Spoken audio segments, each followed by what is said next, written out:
ঠিক আছে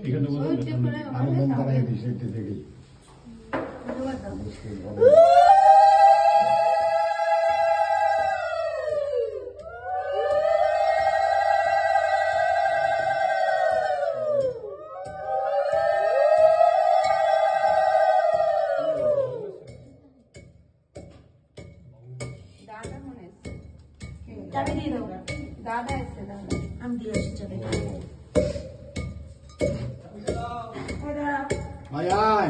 এটা ভেসে দেয়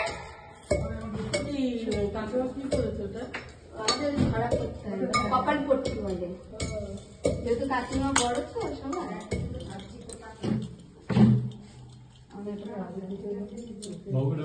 বলো বিস্কুট খাওয়ানো হয়ে গেছে।